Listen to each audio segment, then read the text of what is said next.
bienvenue et merci d'être venu à cette première séance de nos rencontres.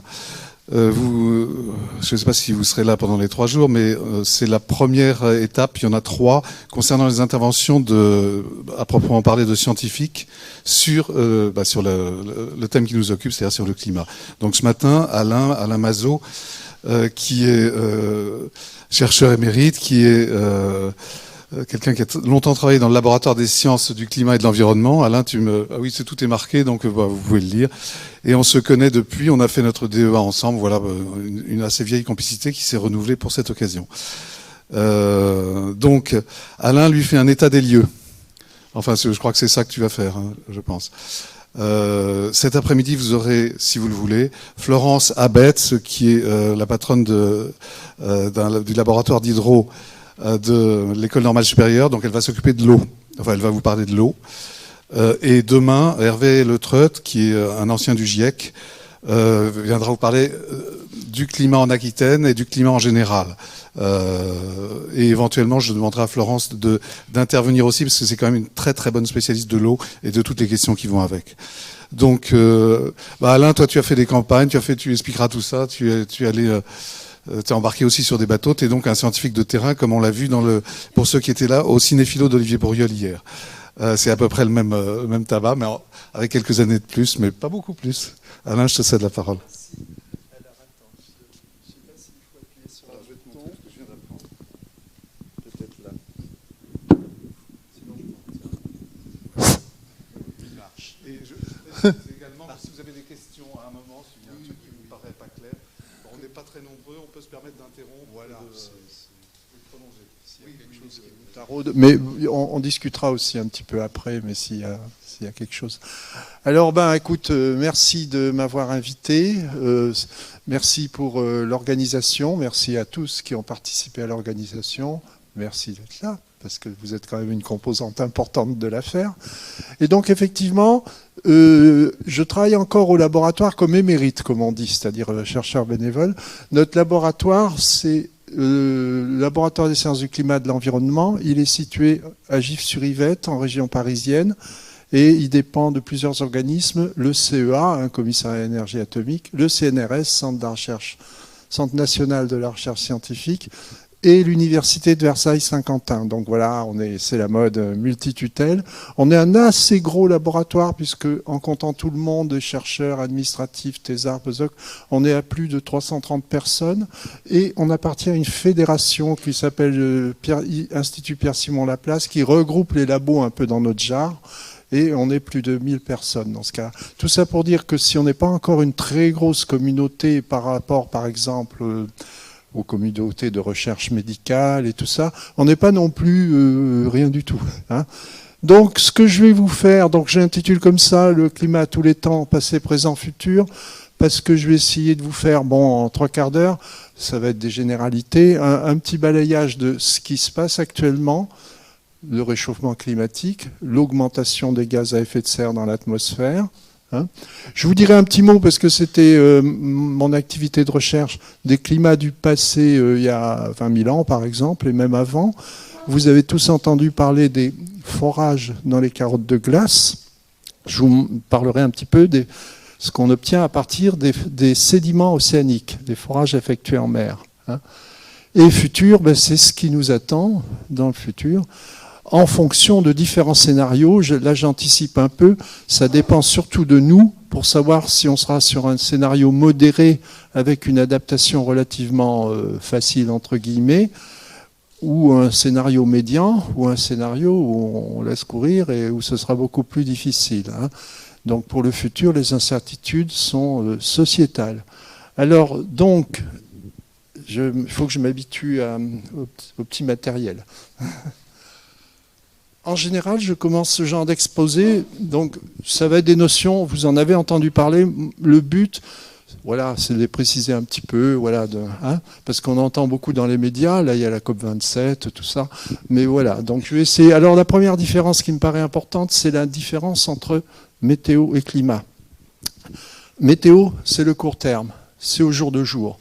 c'est par exemple les vagues de chaleur qu'on a eues cet été. Ça peut être des inondations, ça peut être des cyclones, vous voyez, hein, les incendies. Ça, c'est de la météo. Hein. Court terme, ça peut être une saison chaude, une saison froide. Tout ça, c'est quand même plutôt à classer dans les phénomènes météorologiques. Le climat, il faut regarder les choses sur 30 ans. Est-ce que par rapport à 30 ans et en moyenne, les choses ont changé? Si la réponse est oui, ça veut dire que le climat a changé. Hein. Donc voilà cette différence météo-climat, court terme, long terme. Et ça, c'est une photo, justement, pour illustrer par rapport aux années 1970. Ah ben, il y a même Agen sur la carte. En fait, Agen est monté du point de vue climatique à Châteauroux. Hein. Voilà, hein, ça se décale vers le nord. On le sent bien, puisque cet été, il a été chaud et aride, avec beaucoup de remontées d'air chaud du Sahara. Il y a un décalage global vers le nord. Hein. J'en profite pour dire un truc, parce que souvent, dans les bulletins météo, on vous dit gna gna gna gna par rapport aux normales saisonnières. Attention, ce n'est pas des normales au sens normalité. C'est des normales au sens moyenne, au sens climatique, justement. Hein, donc c'est des moyennes sur les 30 dernières années. Et donc ces fameuses normales, elles sont réévaluées régulièrement vers le haut. Hein. Donc si on regardait les températures actuelles par rapport aux normales de 1970, on serait quasiment toujours au-dessus. Hein. Donc voilà, quand on dit par rapport aux normales de saison, c'est normal, disons maintenant, mais c'était pas normal en 1970. Hein. Donc voilà. Hein, donc, alors bon, ça c'est quelques courbes. Hein.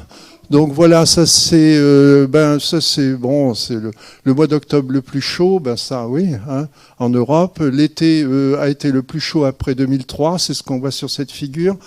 Alors en fait, sur cette figure, je vais essayer de pointer si je retrouve le petit truc. Voilà, ça c'est 1900 et ça 2020. Ben, on voit qu'à partir, Alain, notamment... Oui, non, mais j'ai un peu de mal à tout tenir. Tu veux non, ça va aller. Mais je pense qu'en parlant fort, vous m'entendez quand même. Hein.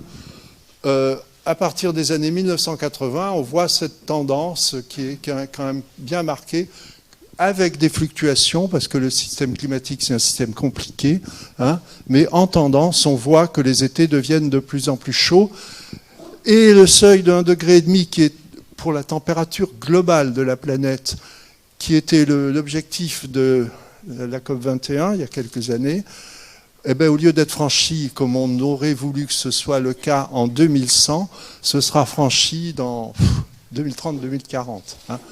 Les choses vont vite, c'est ça ce qui est important, les choses vont vite et du coup l'adaptation est difficile, l'adaptation pour l'homme, pour les infrastructures, mais aussi pour la biodiversité, enfin pour toute la nature au sens large, c'est difficile. Alain, donc ça veut dire qu'on a vécu l'été le plus frais des 10 ans à venir. Si alors, pas forcément, parce que c'est statistique, mais en tendance, oui. Hein. Ça ne veut pas dire que l'été prochain, comme il y a des fluctuations, sera aussi chaud que celui-là. Voilà, c'est pas sûr, mais en tendance, voilà. Et dans quelques années, l'été qu'on a eu, il sera, au lieu que ce soit un événement exceptionnel, ce sera monnaie courante, en gros, dans un certain temps. Hein. Voilà. Alors ça, c'est une courbe générale de l'évolution de la température depuis 1880. Alors la moyenne, c'est le trait là, c'est 1900 à 2000. Et donc il y a des fluctuations, mais on voit que depuis les années 1970, tac, il y a une augmentation rapide. Hein. Donc c'est le réchauffement climatique qu'on observe. Et donc on a augmenté depuis... de 1 degré environ, même peut-être un petit peu plus, ça dépend comment on regarde les choses. Par rapport à quoi au départ? Ça, c'est par rapport c'est pas par rapport au pré-industriel, on aurait 1,15, je crois. C'est par rapport à la moyenne du siècle. Donc dans la moyenne du siècle, on prend déjà une partie de la chaleur, tu vois. Ça correspond à quoi, en 1940, 45 ? Je sais pas trop. Oui, ça peut être la guerre, hein, ça peut être la guerre, ça peut être... Il y a des fluctuations naturelles et effectivement, un phénomène comme la guerre a pu beaucoup jouer parce qu'évidemment, on ne regardait pas à la dépense côté pétrole. Ouais. Alors, en 1947, il y a eu un pic de chaleur, effectivement, mais en France, et je ne sais pas si c'était un pic à l'échelle de la planète. Mais effectivement, en France et sûrement en Europe occidentale, ça devait être le cas. Mais est-ce que c'était le cas à l'échelle globale? Il faudrait que je bosse. Hein? Donc voilà la courbe des températures globales. Hein? Ouais? La question c'est, est-ce que c'est la France? Non, c'est toute la planète. Ah bon. Mais voilà, le diagramme suivant, c'est la France. Alors en fait, la France, on n'est pas à 1 degré, mais on est à 2 degrés. Parce que, tout simplement parce que dans le global, on compte l'océan. Et l'océan a beaucoup d'inertie. Il réagit moins vite. Il temporise les choses. Et les continents, ça va plus vite. Donc, pour la France, en moyenne, c'est 2 degrés. Il y a sûrement des régions où c'est plus. Et les régions polaires, la Sibérie et tout ça, le Groenland, c'est encore plus. Hein. Donc, mais voilà, quand on vous parle d'un réchauffement de 1 degré, on peut se dire, ouais, bon, 1 degré. Il faut déjà savoir que ça veut dire que pour la France, on est déjà à 2 degrés. Hein. Donc, quand on vous parle dans le futur d'un réchauffement de 2 à 3 degrés au global, ça veut dire que pour la France et pour le continent, ça sera plus. Hein. Donc, avec plus de conséquences et tout ça. Hein. Alors, avant le Covid, j'étais allé en vacances, et ça, c'est la mer de glace. Hein, et c'est quand même impressionnant, parce qu'en 1990, c'est pas si vieux que ça, la mer de glace arrivait à ce niveau-là quand même. Alors que là, elle est tout en bas, et il y a un terrible escalier, vous voyez les gens... Voilà, hein, qui descendent. Ça a vraiment perdu énormément d'épaisseur. Hein. Alors, quand j'étais allé il y a 30 ans avant, ça devait être par là à peu près. Il n'y avait pas les panneaux et tout, mais je me rappelle qu'il n'y avait pas cet immense escalier. Hein. Donc, et le glacier, c'est déjà quelque chose qui est sensible plus au climat qu'à la météo. S'il pleut une journée, s'il fait une saison chaude ou froide, ça joue quand même. Hein, en particulier cet été, ça a joué. Mais le climat, le glacier, il est quand même sensible à... Il faut plusieurs saisons pour qu'on voit les choses vraiment évoluer. Hein, c'est déjà quelque chose qu'on dit, c'est un intégrateur des variations climatiques. Donc le glacier, mais enfin les glaciers fondent. On pense que les glaciers des Pyrénées auront disparu dans pas longtemps, peut-être 15 ans, j'en sais rien. Hein. Et les glaciers des Alpes, alors comme conséquence d'ailleurs, c'est la glace, c'est de la colle finalement pour les roches. Donc quand la colle fond, si j'ose dire, il y a des risques d'éboulement, et d'ailleurs il y avait des accès à certains refuges qui étaient fermés à cause des risques d'éboulement. Mais voilà, le glacier, c'est déjà un intégrateur sensible à l'évolution, à la tendance. Hein. Donc le climat, c'est les choses sur 30 ans à peu près. Hein. Alors le réchauffement, mais en fait, vous le savez, c'est lié à l'augmentation du gaz carbonique dans l'atmosphère. Et ça, c'est le gaz carbonique au global, effectivement, qui est mesuré ici, je pense qu'il est mesuré à Hawaï. Et en fait, en 1960, ça a été dit hier par David, je pense qu'il a parlé de tous ces ppm. Alors, en 1960, on était à 320 parties par million, ça veut dire 320 molécules de CO2 par million de molécules d'air. Et maintenant, on est à plus de 400. On est vers 420. Hein. Et vous voyez une petite oscillation. La courbe en noir, c'est la tendance. Vous voyez une petite oscillation. Eh bien ça, c'est la respiration de la planète. Au printemps, la végétation pousse, surtout dans l'hémisphère nord. Ça enlève du CO2 par le processus de la photosynthèse. Hein. La photosynthèse, ça crée de l'oxygène en prenant du CO2 à l'atmosphère. Donc quand les plantes poussent, quand les feuillages verdissent, ça enlève un peu de CO2. On est en dessous de la courbe noire. En automne, au contraire, les feuilles mortes tombent, ça se décompose et ça émet du CO2. Donc ce qu'on voit, c'est un petit peu anecdotique, mais enfin, c'est la respiration saisonnière de la planète. Hein. Mais là, ce qui compte, c'est la tendance. On est passé de 320 à 420 en seulement 60 ans. Hein. Et j'anticipe un peu, en époque pré-industrielle, c'est-à-dire jusque vers 1850 à peu près, hein, on était vers 280.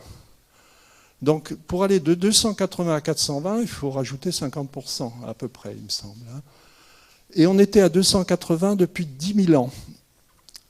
Et 10 000 ans, c'est qu'on est dans une période naturellement chaude, qu'on appelle l'Holocène, depuis environ 10 000 ans. Ce qui a permis d'ailleurs de passer du cueilleur-chasseur voilà, au village et ensuite à l'agriculture. Hein.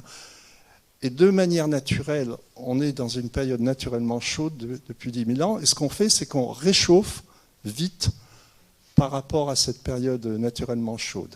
Hein. Alors, vous le savez, d'où il vient ce gaz carbonique? En fait, il vient du pétrole, du charbon et du gaz.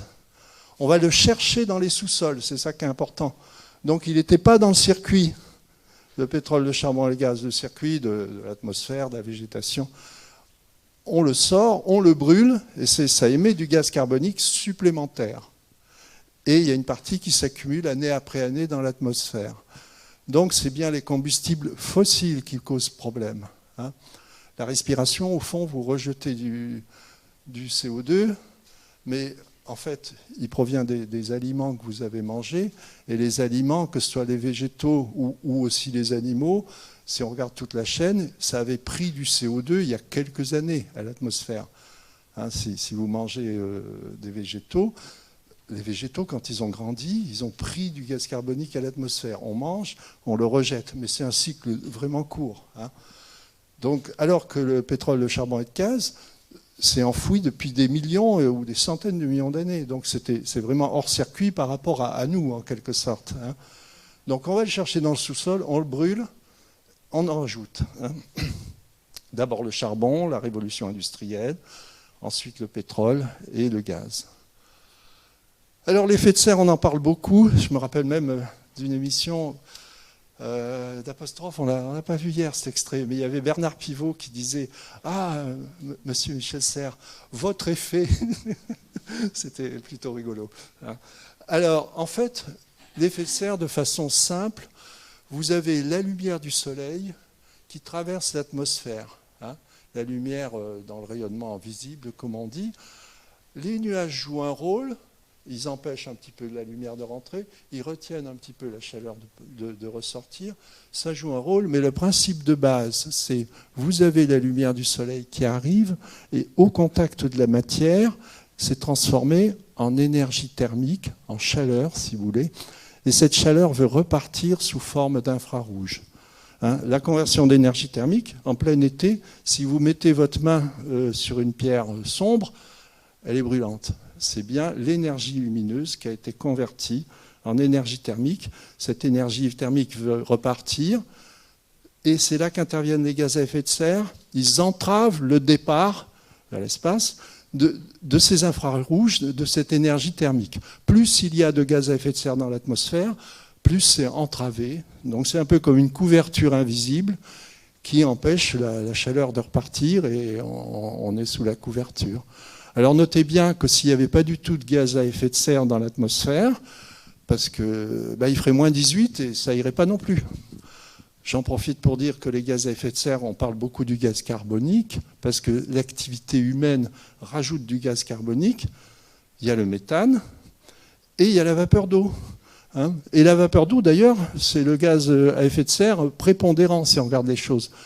Mais les activités humaines n'ont pas encore trop transformé la quantité de vapeur d'eau dans l'atmosphère. Mais ça peut venir, c'est un effet secondaire, parce que quand vous réchauffez l'atmosphère, il y a plus d'évaporation, donc il y a plus de vapeur d'eau dans l'atmosphère. Donc voilà, il y a des effets secondaires possibles. Hein. Donc voilà le principe, donc lumière du soleil, conversion en énergie thermique, elle ne peut pas repartir comme elle veut à cause des gaz à effet de serre. D'accord ? Hop. Alors, ce gaz carbonique que nous émettons avec nos activités, il ne reste pas à 100% dans l'atmosphère. En fait, il y a une partie qui est reprise par la végétation, hein, et il y a une partie, environ 30%, ce n'est pas du tout négligeable, et il y a une partie qui se dissout dans les océans de toutes nos émissions. Alors donc ça modère, au lieu qu'il y ait 100% qui s'accumulent dans l'atmosphère, il y a 45% de nos émissions qui s'accumulent année après année dans l'atmosphère. Donc c'est une petite modération. La mauvaise nouvelle, c'est que les océans, le gaz carbonique dissous dans l'eau, ça a un caractère acide. Et donc ça fait l'acidification des océans qui pose des problèmes pour le vivant, pour la barrière de coraux et tout ça. Donc voilà, j'espère que je ne suis pas trop alarmiste, mais il faut bien que je vous dise des choses. Voilà. Et donc nos études, je vais commencer à regarder, mais enfin je pense que ça va pour l'instant. Ouais. C'est déjà 10h20.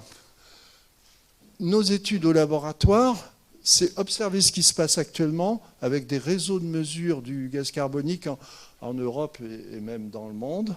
Ce qui se passe actuellement, enfin disons ces années-là, le présent au sens large, pour comprendre le système. Si on veut faire des pronostics valables pour le futur, il faut comprendre comment marche le système climatique. Donc il faut bien observer ce qui se passe actuellement, les mécanismes, les échanges, le cycle du carbone, tout ce que vous voulez. Il faut aussi regarder les climats du passé, parce qu'il y a des mécanismes qui ont joué dans le passé, qui ne jouent peut-être pas actuellement, mais qui peuvent jouer dans le futur. Et donc, d'une façon générale, l'étude des climats du passé, ça nous permet de comprendre le système climatique, et ça met en perspective le changement actuel. Donc j'en dirai quelques mots, et puis après j'irai vite, mais je montrerai un petit peu les résultats, enfin, simulation numérique pour le futur. Encore une fois, ça dépend surtout de nous, pour le futur. Voilà. Alors le passé. Alors je commence en général par les cernes d'arbres, les anneaux d'arbres. En fait, si vous regardez une tranche d'arbre, vous voyez des anneaux, des cernes. Alors il y en a des fins, il y en a des plus épais. C'est déjà une première indication climatique. Ça veut dire que quand c'est un anneau épais, l'arbre a bien profité au printemps, il y avait du soleil et de l'eau, et donc ça donne une cerne épaisse. Au contraire, quand c'est une cerne fine, l'hiver a été plutôt rigoureux et assez sec. Donc, ça donne déjà une indication. Au laboratoire, on étudie la composition isotopique de la cellulose, donc on obtient des informations plus précises sur les températures, sur les précipitations. Mais je vous montre ça parce qu'il ne suffit pas d'avoir des indicateurs qui nous disent il faisait chaud, il faisait froid, il pleuvait beaucoup, et tout ça. Il faut aussi, si on veut vraiment comprendre les choses, une échelle de temps. Il faut savoir comment les choses se sont déroulées, quand et à quelle vitesse. Donc, toutes nos études nécessitent d'établir ce qu'on appelle des chronologies, des échelles de temps pour savoir quand les choses se sont passées, si tel phénomène a commencé plutôt dans l'hémisphère nord, plutôt dans l'hémisphère sud et tout ça. Alors je montre ça parce que les échelles de temps, là c'est facile, il suffit de compter. Mais au laboratoire, il y a tout un volet de nos activités qui est dévolu aux datations. Il y a le carbone 14, il y a des méthodes qui permettent de remonter à 40 000 ans. Il y a des méthodes genre uranium-thorium qui permettent d'aller vraiment très loin dans le temps. Mais donc, il faut se souvenir qu'il faut dater les choses pour savoir comment ça s'est passé, pour reconstruire le film, si vous voulez. Alors, effectivement, moi, j'avais fait des missions océanographiques pour aller récupérer des sédiments marins. Donc ça, c'est le Marion Dufresne, c'est le bateau qui ravitaille les terres australes au sud de la Réunion. Crozet, Kerguelen, Nouvelle-Amsterdam. Il y a des bases scientifiques françaises là-bas qui étudient notamment l'environnement et la biologie. Et le bateau les ravitaille. Alors le bateau, il n'est pas là pour nos beaux yeux. Nous, on a eu la chance qu'on puisse rajouter un carottier dessus, voilà, pour faire des carottages. Et donc, quand il n'est pas en rotation vers les terres australes, on peut aller faire des carottes à peu près dans tous les océans du monde. Sachant que ces bases australes, je préfère le dire quand même, il y a un intérêt scientifique. Mais en fait, quand on a des terres australes, on a un domaine maritime pour la France de 200 000 nautiques autour de l'île. 200 000 nautiques, ça fait presque 400 km. Donc, il suffit d'un caillou avec quelques pékins dessus, si j'ose dire, et on a un territoire maritime assez important. Et quand on additionne les zones maritimes de l'océan austral, là au sud de la Réunion, on a un territoire presque grand comme la métropole. Donc ça vaut le coup d'avoir un bateau. Et donc on a pu installer un carottier. Ça c'est à La Réunion, souvent on parle de La Réunion. Et même on a plusieurs types de carottiers. Vous voyez, c'est ça qui descend au fond de la mer, qui s'enfonce dans la vase, qu'on remonte et qui nous remonte une colonne de sédiments. Donc on a des carottiers larges qui font une dizaine de mètres, parce que le sédiment de surface il est un peu mou. On a des carottiers section plus réduite, mais qui peuvent aller jusqu'à 50 mètres de sédiment. Donc voilà, voilà des tubes ici pour le carottage. Donc c'est l'équipage qui manœuvre tout ça. Mais nous, on récupère la carotte dès qu'elle est sur le pont. On se retrouve avec un tube de PVC de 40 mètres de long qu'on découpe tout de suite en morceaux d'1,50 m, en numérotant bien tout. Et ensuite, chaque tube d'1,50 m, chaque cylindre d'1,50 m, on l'ouvre en deux pour voir déjà un peu ce qu'il y a dedans. Donc les demi-cylindres, on voit déjà un peu ce qu'il y a dedans. Et un demi-cylindre qu'on va appeler archive, qu'on ne va pas étudier tout de suite, qu'on étudiera peut-être dans 10 ou 15 ans selon les progrès, selon les problèmes. Et la partie qu'on appelle travail, qu'on étudie assez rapidement, enfin, c'est pas super vite. Alors bon, pas toujours beau temps, j'ai jamais eu peur, mais c'est les 40e rugissants, donc c'est spectaculaire, voilà. Mais en général, le bateau est ralenti, il se met à la cape, c'est-à-dire il s'oriente comme il faut, et puis il attend que ça passe, parce que dans le sud, c'est vraiment une alternance de beau temps et de perturbations, parce qu'il n'y a pas beaucoup de continents qui arrêtent les choses. Donc, mauvais temps pendant 48 heures, puis beau temps pendant 48 heures, et ainsi de suite. On fait des belles escales, ça c'est à Crozet. Alors, c'est des escales courtes, une demi-journée. Mais enfin, on sort du bateau, on va manger à la base avec les scientifiques locaux, et on fait des photos, des manchots. Ça, c'est des manchots royaux. Les empereurs, ils sont en Antarctique, sur la glace. Ça, c'est des manchots royaux. Mais ils sont déjà hauts comme ça. Et ils sont vraiment très habiles pour nager dans la mer. On les voit passer comme des torpilles, en gros. Voilà, donc là, c'est la partie un petit peu récréation. Revenons aux carottes, au demi-cylindre ouvert. Voilà le tronçon numéro 1. Le tronçon numéro 2, vous allez m'entendre quand même. Donc le tronçon numéro 2. Le tronçon numéro 2, si vous voulez, il faut le remettre au bout du 1 pour avoir une idée de comment est la colonne sédimentaire. Le 3, il faut le remettre là. Le 4, il faut le remettre là, etc. Et donc en faisant ça, qu'est-ce qu'on voit? C'est que rien qu'en regardant ce sédiment, il y a des périodes très claires et des périodes sombres. Les périodes très claires, ça correspond aux périodes naturellement chaudes qu'on appelle interglaciaires, et on est dans un interglaciaire depuis 10 000 ans. Et il y a beaucoup d'activités biologiques avec beaucoup d'organismes qui ont des microcoquilles, et c'est ces microcoquilles de calcaire qui donnent cette couleur blanche. Bon, là, la carotte, elle a été prise à 3000 mètres de fond, mais quand c'est une carotte, le bassin de Paris, au fond, c'est ça qui a été, par la tectonique, poussé à la surface. Elle a créé le calcaire. Des zones plus sombres, eh bien, au contraire, il faisait plus froid, il y avait moins d'activité biologique, et ce qui se déposait au fond de la mer, c'était davantage amené par les courants, par les vents, mais il y avait moins de ces micro-coquilles qui donnent la couleur blanche. Donc voilà. Alors, on étudie plein de choses à partir de ces carottes, vraiment plein de choses. On peut avoir la température de l'océan à différentes profondeurs. On peut savoir si l'océan a été stratifié ou pas. Est-ce que les courants marins étaient au même endroit ou est-ce qu'ils étaient plus forts? On arrive à avoir quand même plein d'informations là-dessus. Mais une des choses qui est importante, ça a peut-être dit été hier, c'est que dans les années 1970, c'est-à-dire quand même avant la glaciaux, dont je vais parler rapidement, ça a permis de connaître les variations du niveau marin. Et en fait, voilà, là c'est 500 000 ans. Vous voyez, on parle de périodes assez longues maintenant. On a une courbe en dents de scie. Et la principale répétition, c'est 100 000 ans. Le dernier maximum glaciaire, c'est là, c'est il y a 20 000 ans. Et en fait, le niveau marin était à moins 120 mètres par rapport à l'actuel, au dernier maximum glaciaire. C'est beaucoup, hein. Et donc, on pouvait, la Manche, elle n'était pas là. Voilà, le détroit de Bering était libéré, hein, enfin, encombré de glace quand même. Alors, toute cette eau, évidemment, elle s'était évaporée des océans, elle était stockée sur les continents sous forme d'énormes calottes de glace au nord de l'Europe, en Amérique du Nord. Hein. Les grands lacs, c'est des traces, en fait, de ces grandes calottes de glace.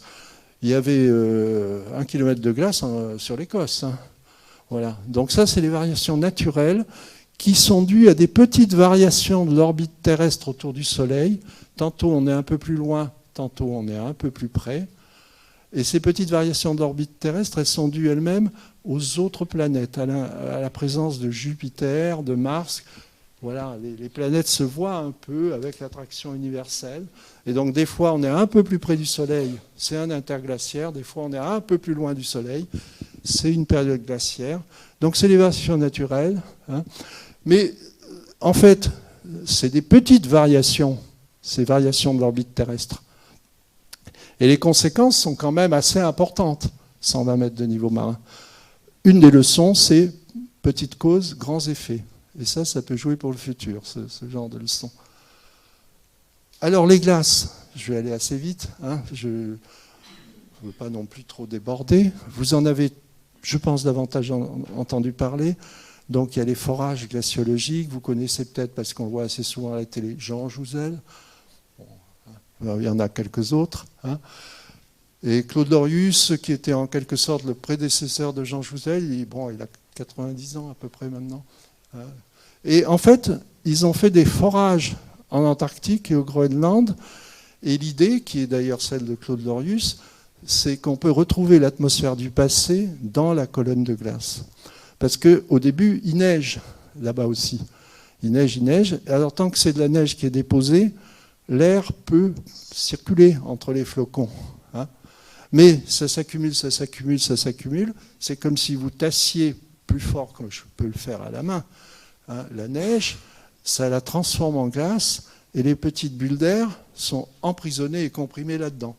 Donc au laboratoire, il suffit, avec des guillemets et des précautions, de récupérer les petites bulles d'air pour connaître la composition atmosphérique et on peut remonter assez loin, c'est ce qui a été fait. Voilà. Et ça, donc le niveau marin, c'est les années 1970. Ça, c'est les années 80-90. Vous voyez, tout ça, c'est pas si vieux que ça. Hein. Bon, ça, c'est la base de Concordia en Antarctique. J'y suis pas allé. Et en fait, en regardant les différentes carottes de glace, eh bien, tout à l'heure, je vous ai montré depuis 1900 la quantité de CO2 dans l'atmosphère. Eh bien là, déjà, je vous montre jusqu'à l'an 1000, enfin l'an 900, il y a des fluctuations. Mais on est vers 280 parties par million. Et hop, on est monté à 420 en quelques décennies. Vous voyez, c'est une variation importante et très rapide. Hein.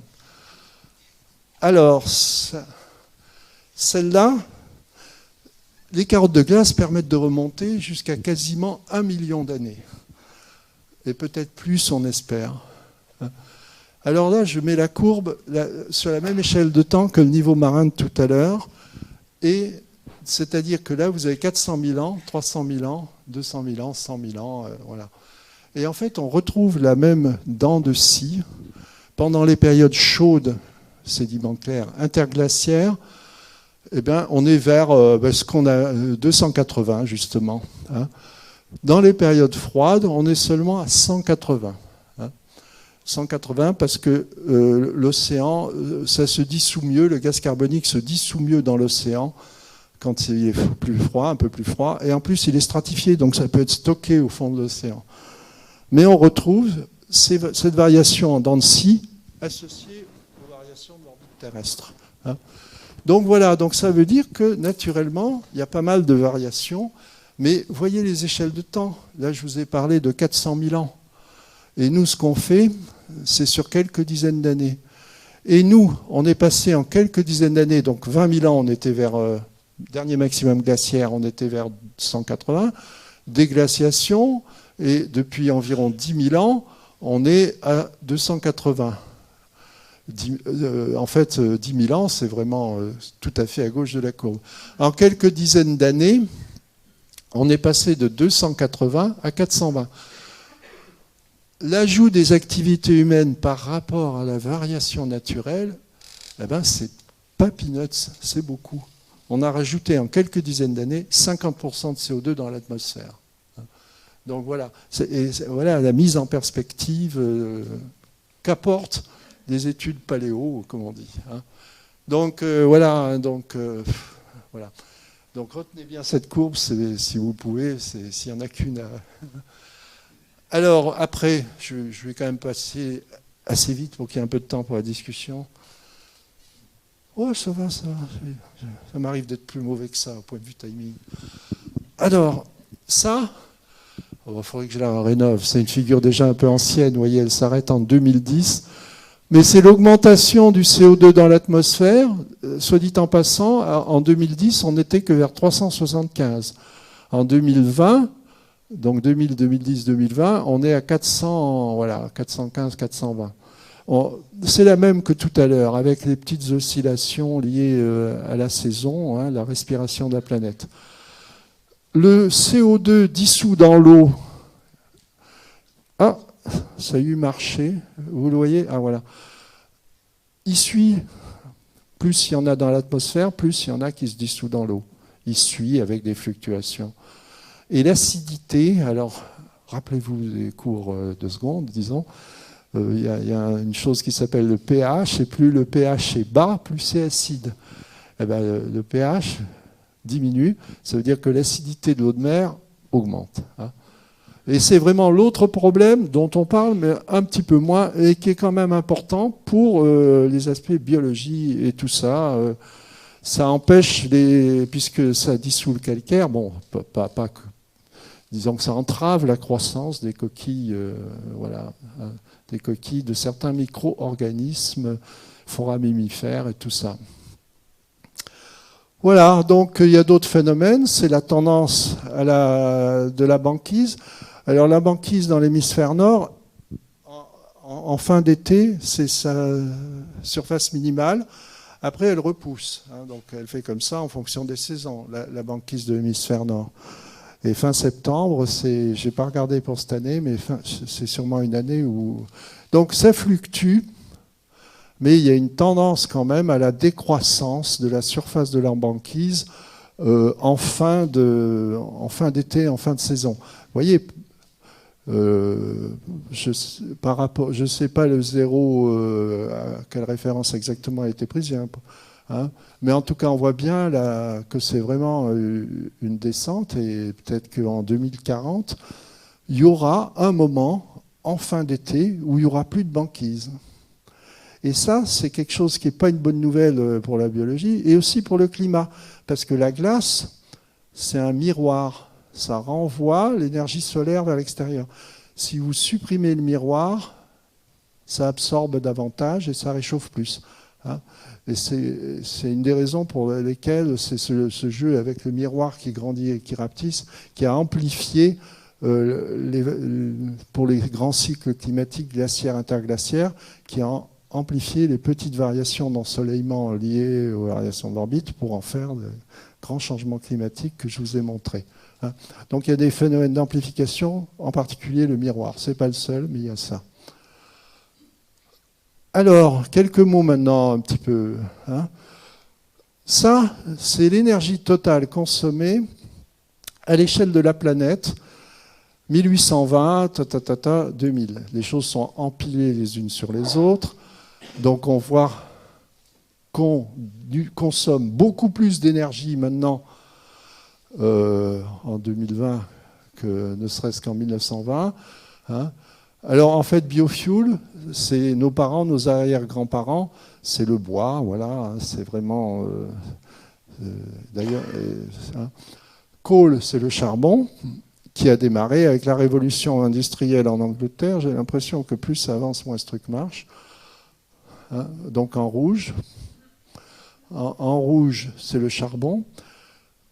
Ensuite, c'est le pétrole qui a démarré surtout dans les années après la Deuxième Guerre mondiale, et le gaz aussi. Hein. Après, vous avez l'hydroélectrique et le nucléaire. Alors, c'est du global, ça, c'est la planète. En France, bon, avec les centrales qu'on a, vous savez qu'il y a, je sais pas, les 3/4 de l'électricité qui est produite par les centrales nucléaires. Du coup, en France, on a à peu près 30%, 20, 25, ça dépend comment on compte, 25% de l'énergie qu'on utilise qui est du nucléaire. Mais ça veut dire que les 60... Enfin, après, il y a un petit peu d'hydraulique, mais ça veut dire qu'en France aussi, ben, on est très dépendant du pétrole, du charbon et du gaz. Et donc, la part des combustibles fossiles dans l'énergie qu'on consomme, ça va quand même de là à là. C'est vraiment le gros morceau. Et c'est pour ça que c'est pas si facile, parce qu'il faut essayer de le réduire le plus possible et le plus rapidement possible. Mais c'est un défi quand même. Hein.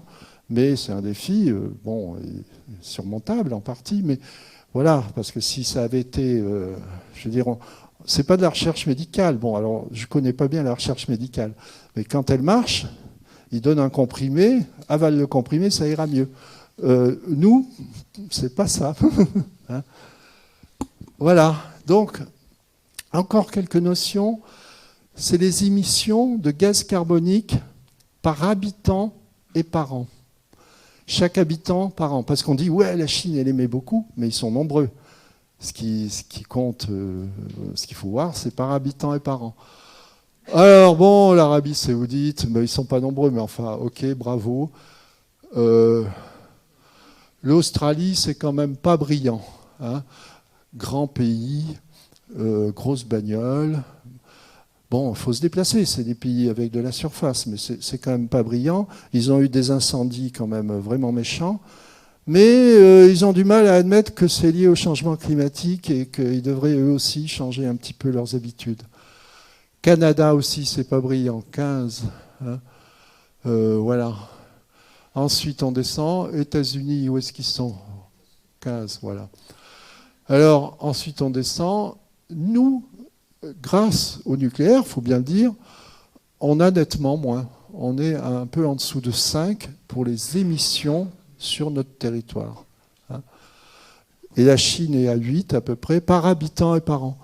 Et les pays en développement, c'est presque rien du tout. Donc, je dirais qu'il faut leur laisser tranquille, quoi.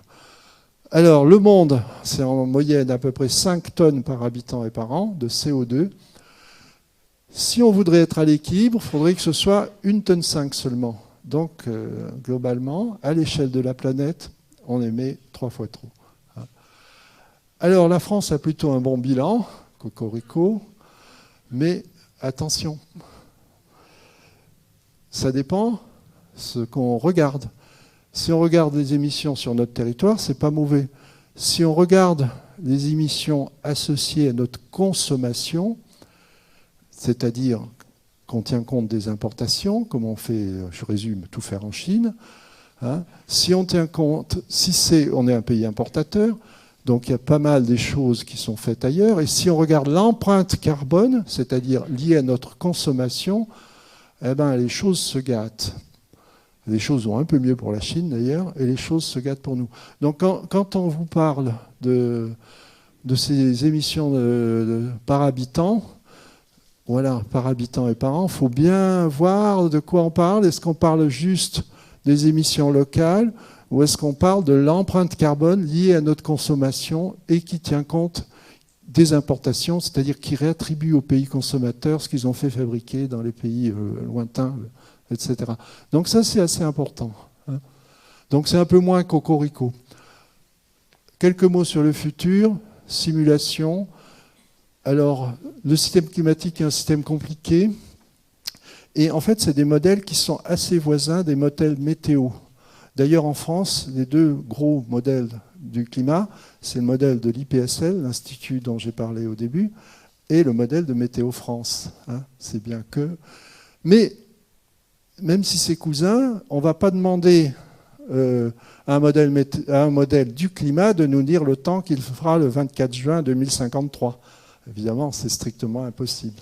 Mais par contre, on demande les tendances. Est-ce que dans les années 2050, il fera plus chaud? Et où ça? Et il y aura plus de précipitations? Et où ça? Est-ce que les tempêtes seront plus fortes? Lesquelles? Voilà. Un modèle du climat, c'est ça. Hein. Mais c'est assez voisin des modèles météo parce que dans tous les cas, ça calcule les échanges et les mouvements dans l'océan, l'atmosphère et puis toutes les interactions entre les différentes composantes du climat. Hein. C'est un modèle en maille qui calcule les échanges entre chaque petite maille. Hein. Et avec les progrès des ordinateurs, on a pu rétrécir beaucoup les petites mailles qu'on voit sur la droite et donc avoir plus de détails, plus de précision. Hein. Alors, et ça c'est jusqu'en 2100, c'est ce qui est possible, hein, c'est ce que disent les modèles. Si on arrive, on est à 420 ppm, si on arrive à stabiliser vers 550, eh bien, mais il faut le stabiliser rapidement parce que ça a de l'inertie, le système. Et on sera vers les 1,5 degré comme souhaite pour les accords, avec les accords de Paris de la COP21. Mais bon, avec l'inertie et tout ça, comme ça a été dit hier, il ne faut pas y compter. Si on réussit à moitié la transition, avec 700 ppm, on sera vers 2 degrés égal. Mais attention, au global. Donc en France, je ne vais pas dire qu'il faut multiplier par 2, mais pas loin. Si vraiment on laisse aller, on va vers des scénarios de plus de 3 degrés au global, et donc ça, c'est vraiment pas bon. En fait, vous voyez les zones grisées, enfin grisées en couleur, si on peut dire. Tous les modèles du climat, l'IPSL, les modèles en Angleterre, aux États-Unis et ailleurs, ne sont pas construits exactement pareil, parce que de toute façon, c'est un système tellement complexe qu'il faut faire des interpolations, des approximations, des paramétrisations, comme on dit. Et donc, pour un scénario donné, les différents modèles donnent différents résultats. Vous voyez, ça va de là à là pour le scénario à 550.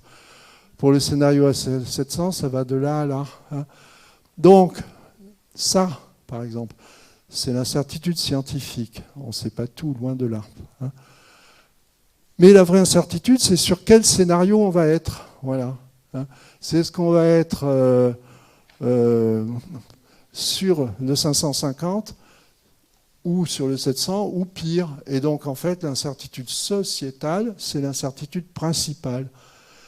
Et donc, comme citoyen, ben voilà. Hein. Voilà, alors quelques mots rapides. Combien de temps il reste? Si on veut pas avoir quelques questions, il vaut mieux aller un petit peu rapidement. Alain, je suis désolé. Oui. Sur le GIEC. Non, mais GIEC, on va aller vite. Le GIEC, vous savez, c'est un organisme. Alors, je vais juste dire un mot. C'est un organisme qui compile les travaux scientifiques. Hein. C'est pas un organisme décisionnel ou quoi que ce soit. Il compile l'état des connaissances. Hein. Voilà, retenez bien ça. Il y a plusieurs parties, le changement climatique lui-même, l'impact, l'atténuation. Mais ça compile ce qu'on sait, ça essaye d'évaluer les connaissances. Ça, finalement, je l'ai dit tout au long de l'exposé, le changement climatique, ce n'est pas que la température, je l'ai dit tout au long. Je n'ai pas beaucoup parlé du niveau des mers, mais c'est très important pour les côtes, avec des incertitudes et des phénomènes d'amplification s'il y a des gros relagages de méthane en Sibérie. Les événements extrêmes, tempêtes et tout ça, ben, le réchauffement risque d'aggraver les choses aussi bien en fréquence qu'en amplitude. Alors donc là aussi, c'est un peu la quasi-dernière diapo, ben, il y a les défis scientifiques, je l'ai dit, mais il y a surtout les défis sociétaux et il faut vraiment agir au plus vite avec cette petite remarque. Qu'est-ce que c'est qu'un changement climatique acceptable? Ça ne va pas être la même chose pour celui qui habite dans le Nord Canada et avec beaucoup d'argent, si j'ose dire, que le paysan du delta du Nil. Et bien voilà, c'est fini, je vous remercie. Bravo.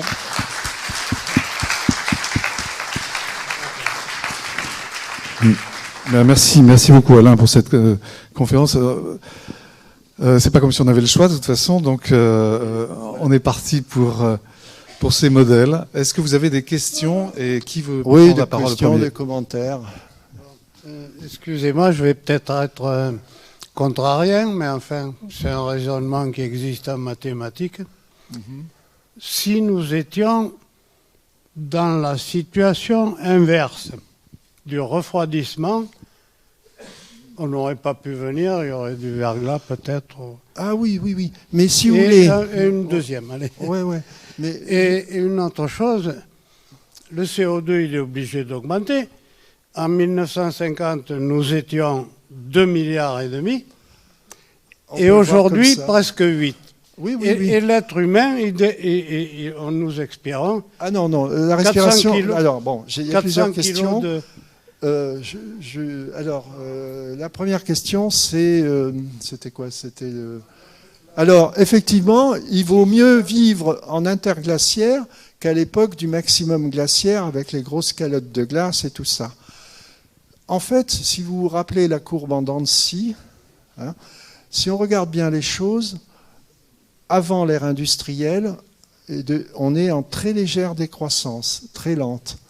Et en fait, c'est qu'on va naturellement, enfin on allait, parce que ce ne sera plus le cas sûrement, on allait vers la prochaine glaciation, mais on y va, elle aura lieu, s'il n'y avait pas l'activité humaine, elle aurait lieu dans 70 000 ans. Vous voyez, ce n'est pas les mêmes durées. Donc il y a une très légère décroissance. Et en fait, seulement 1/500e de nos émissions liées à l'activité humaine suffirait à contrecarrer cette tendance à la descente vers la prochaine glaciation, maximum glaciaire dans 70 000 ans. Hein.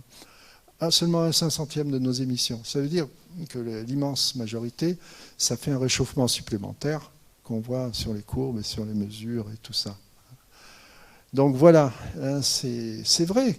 Il y a le cycle naturel, mais le prochain maximum glaciaire, c'est dans 70 000. Donc la descente est très lente. Hein. Et on le contrecarre 500 fois trop, en quelque sorte.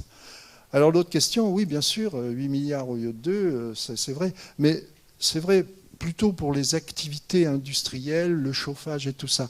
La respiration, j'ai essayé de le dire, en fait, quand on mange, on mange des choses qui ont été produites récemment, soit des animaux, mais qui ont mangé de la végétation à un moment donné, soit de la végétation directement.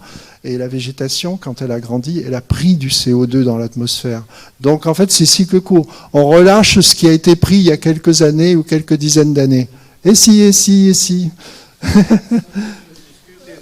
Non. La respiration, c'est comme ça joue pas.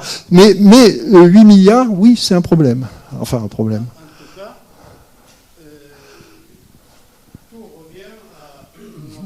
Consommation énergétique qui est proportionnelle au nombre d'habitants. Chaque habitant... Non, justement.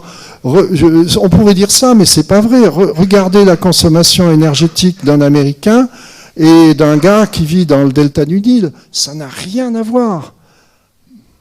Ouais. À ce moment-là, si on veut produire moins de CO2, il faut consommer moins. Bravo. Et moins d'énergie. Eh ben, on est d'accord. Bravo. Eh ouais, c'est ça. Voilà. Bonjour. Ouais. En fait, moi, il y a quelque chose, moi, en fait, vous n'avez peut-être pas parlé, mais c'est qu'on vit dans une période interglaciaire qui est en fait, par rapport à la glace, ça continue à être une période froide parce qu'on a des calottes glaciaires.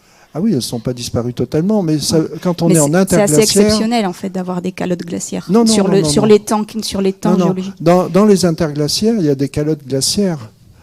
L'Antarctique, par exemple, il s'est englacé il y a environ 40 millions d'années, quand à cause de la tectonique des plaques, ça a été se placer au pôle sud. Et en période interglaciaire, il y a de la glace sur l'Antarctique, et il y en a aussi au Groenland, qui lui s'est englacé il y a environ 3 millions d'années.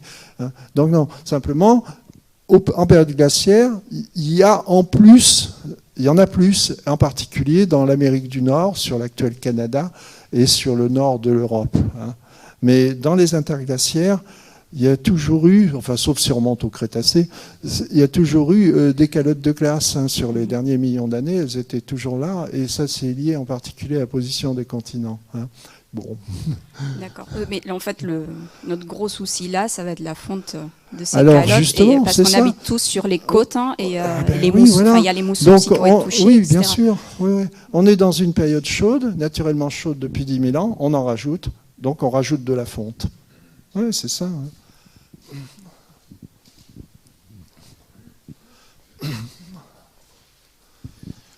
Bonjour Alain. Bonjour. Une question cinématographique. Ouais. Qu'est-ce que vous pensez de l'hypothèse utilisée par Al Gore dans Une vérité qui dérange et utilisée également dans le film Le jour d'après, comme quoi, paradoxalement, la fonte des calottes glaciaires provoquerait une glaciation de l'hémisphère nord?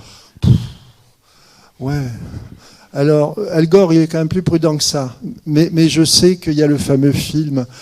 Alors, effectivement, s'il y a un effondrement brutal de la calotte du Groenland et que la moitié de la glace passe très rapidement dans l'océan, ça provoquera un refroidissement temporaire, mais assez marqué, de l'hémisphère nord. Hein. Et d'ailleurs, ça a existé dans le passé, il y a eu des oscillations comme ça pendant la période glaciaire, parce que les calottes de glace grandissaient, et de temps en temps, hop, collapse, et ça se retombait, ça allait dans l'océan. Pour ceux qui connaissent, ça s'appelle Dansgaard-Oeschger, c'est le nom du scientifique qui a trouvé ça. Et effectivement, on voit des oscillations de température assez importantes, tout en restant en période glaciaire. Mais là, c'est un peu l'avenir. Alors, on observe un léger ralentissement du Gulf Stream aussi, parce que le Gulf Stream, il a deux moteurs. Les vents alizés poussent l'eau équatoriale vers l'Amérique, et comme ça ne peut pas passer entre les deux Amériques, ça fait demi-tour, ça longe les côtes américaines, et ça finit par revenir à des hautes latitudes. Hein. Et à des hautes latitudes, cette eau rencontre la banquise. Il y a une partie de l'eau qui va rester en surface pour alimenter la banquise, de l'eau peu salée, et une partie de l'eau qui va plonger au fond. Et voilà. Donc il y a deux moteurs, il y a le plongement, et puis l'aspect général lié aux alizés. Eh ben, avec le réchauffement, puisqu'on affaiblit la banquise, on affaiblit l'aspect plongement, et donc on affaiblit toute cette boucle dans l'Atlantique Nord.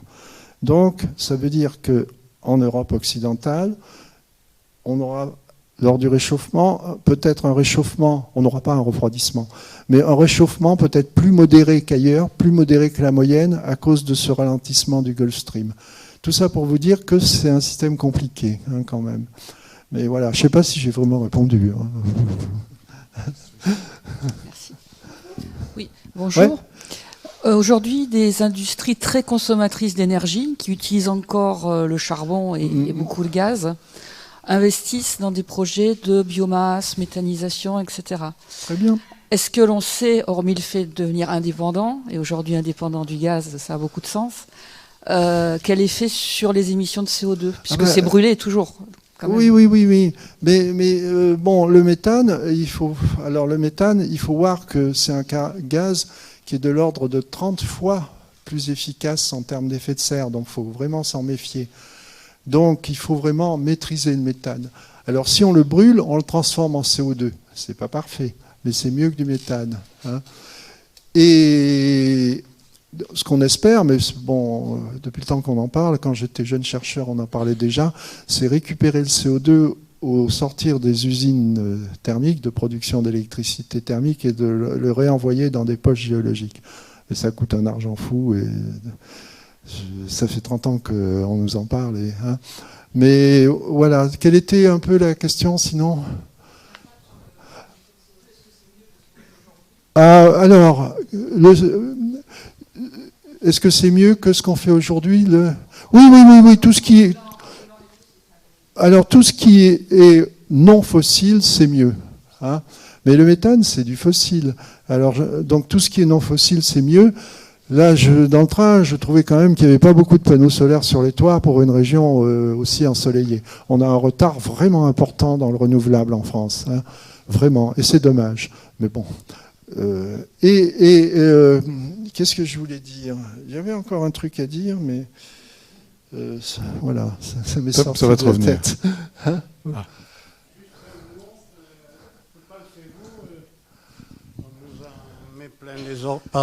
on nous en met plein les oreilles, l'hydrogène.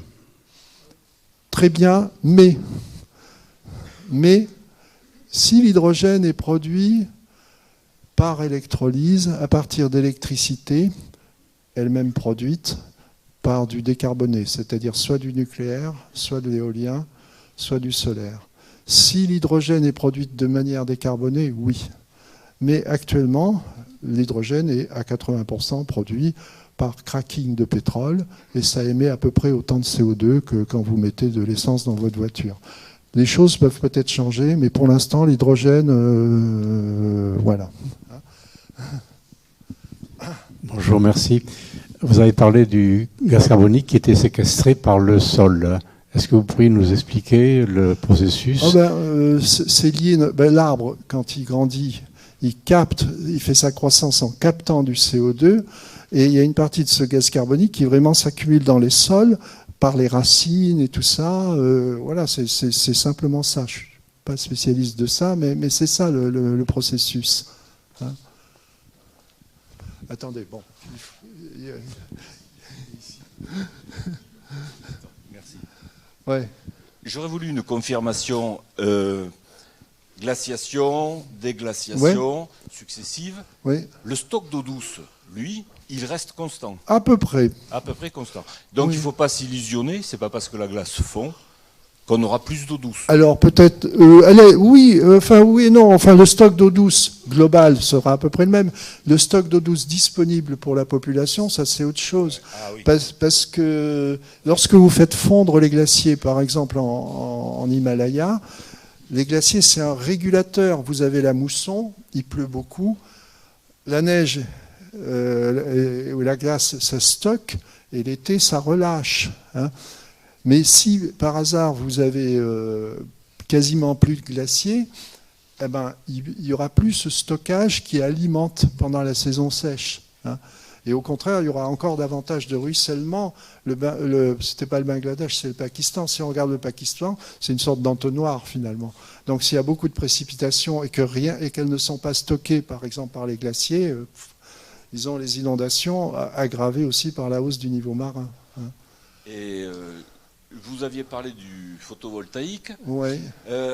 À l'heure actuelle, par exemple, en Gironde, on est sur un projet qui n'est pas encore signé, de déforestation de 1000 hectares pour faire 1000 hectares de panneaux solaires. Alors, là, afin d'alimenter un bon, je vais vous dire, ça dépend. Si c'est 1000 hectares de forêt d'élevage, bon. Oui. Mais je pense que... Mais est-ce qu'il ne vaudrait pas mieux que Petite Poussette se régule un peu plus pour que les datants sateurs soient un peu moins dévorateurs? Non, mais ce qu'il faut... j'ai pas compris, là. Petite Poussette, c'est une référence à Michel Serres. Ouais. Voilà. Et la consommation de data...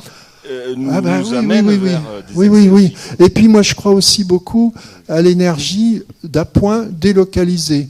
Une maison, si elle fait un forage géothermique et si elle a des panneaux solaires, elle ne va pas être indépendante complètement. Mais enfin, elle va vraiment produire, surtout si les doubles vitrages est bien isolé, elle va être quasi autonome et ça c'est un progrès énorme. Hein.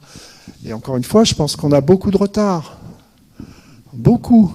On mise sur le nucléaire. Le nucléaire, c'est très bien. Ça nous a beaucoup servi. Ça nous servira beaucoup. Mais il ne faut pas miser que sur le nucléaire. On a besoin du reste aussi. Hein, et on est en retard. Oui. Un commentaire. Vous avez donné les deux raisons pour lesquelles la teneur en gaz carbonique de l'atmosphère peut être réduite. La première, on n'y peut pas grand-chose, c'est la dissolution dans l'eau, et le volume d'eau sur la planète ne change pas. Par contre, l'autre phénomène fondamental à mon point de vue, c'est la photosynthèse. Oui, à chaque fois que vous voyez une plante verte, elle n'a qu'une chose à faire, c'est transformer le gaz carbonique en oxygène et en cellulose. En conséquence de quoi, il me semble indispensable que dans nos actions de résistance, moi je préfère utiliser le terme de résistance, qui est plus puissant que celui d'adaptation, parce que je subis.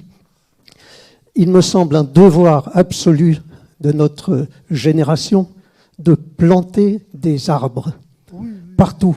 Et quand j'entends un projet d'opposer la forêt landaise, dont le bois peut être fixé ad vitam aeternam dans nos planchers, nos plafonds, nos poutres. Non, mais d'accord, mais si vous voulez, il n'y a jamais de solution parfaite.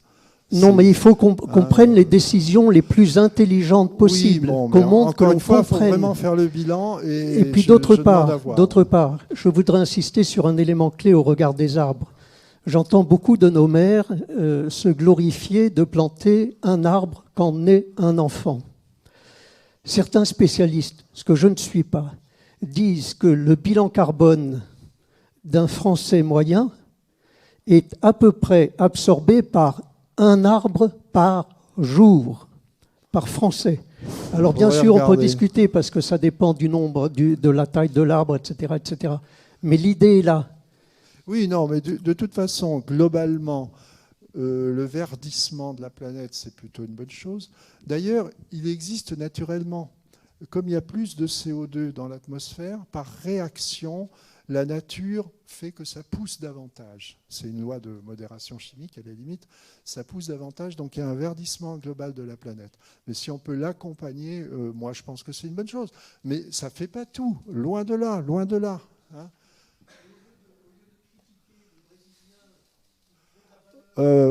Non, alors là, pas d'accord. Les Brésiliens, ils dévastent. Ils dévastent. L'Amazonie, c'est un trésor pour eux, un trésor pour nous.